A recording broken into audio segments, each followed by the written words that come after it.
Walking simulators is a genre that sometimes cultivates developers to adopt some of the wankiest writing you'll come across in video games. From Dear Esther to The Novelist, these games are some of the snobbier aspects of the genre and may deter some people altogether. Every once in a while, a few games might nail it and deliver a new and fresh way to tell its own unique story. From playing multiple outcomes in the Stanley Parable to the overzealous jokes of jazz punk, Virginia delivers its own unique story very much in the same way of 30 Flights of Loving does. In fact, I would imagine Virginia is very inspired by that little 10-minute game. Created by Variable State and released in late 2016, Virginia is a truly unique experience and I recommend it highly. But in saying all of that, I can see this game not being for everyone. Whilst this is a walking simulator, it's more of an interactive animated movie than an actual game. One of the main reasons why I play video games is because I can be an active participant within the story, and whilst Virginia I am actively participating in it, it's purely linear with next to no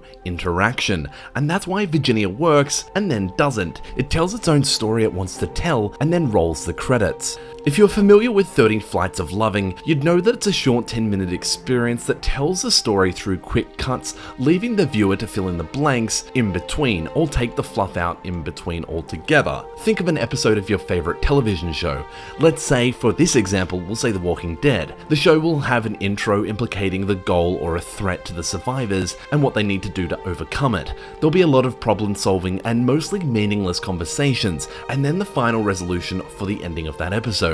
If you were to take out all the fluff and the meaningless conversations, you'd have all the crucial storytelling parts within that episode, but it'd be substantially shorter in viewer time. That's what you'll be left with if you play a game like Virginia. Ironically though, video games generally allow the player to expand, at their choice of course, the story and the world that the characters live within. Whilst I am in the midst of playing Mass Effect Andromeda, a lot of that game allows me to participate in these meaningless conversations, and that's my choice, and a lot of video games allow the player to delve into this filler material. Virginia doesn't do that. It tells the crucial parts of the story and then it ends. So, what's the story? Well, you play a new recruit for the FBI who does some internal investigations on another FBI colleague. Whilst she is investigating her colleague, they are teamed up together as partners and they're trying to discover the whereabouts of a missing teenager. The game goes through several dream sequences and ultimately ends in a very bizarre twist of events. But my favorite part was my little brain trying to piece everything together and figure out what exactly was happening. There is absolutely no dialogue in Virginia, which is one of the game's more unique and strongest aspects. Whilst there is no dialogue here,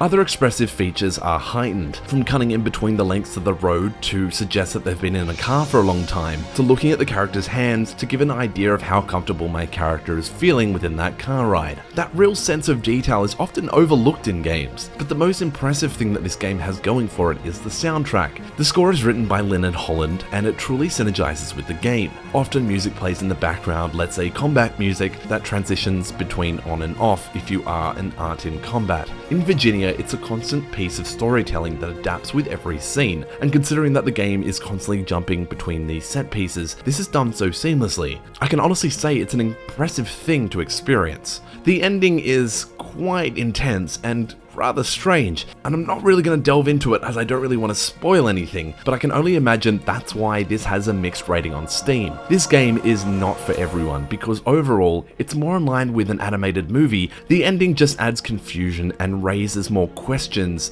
just after you thought that you had it all figured out. The best part is that you can go back and experience it again and answer all those questions for yourself, or alternatively, go online and read how other people perceive the game and compare it to what you thought. Virginia sells for $10, and I honestly think it's worth it at that price. I was hesitant to purchase this for a long time, and I'm glad that I did, and I can recommend this seriously at any price. For those who are really into video games with heavy storytelling, cinema and walking sims, this is a game for you. This isn't a wankfest like Dear Esther, it's an enthralling story that starts and ends with intrigue. If you like what you've seen here and you want to see more, hit the like and sub button. This is Sean Maurice from Hihu. Thanks for watching.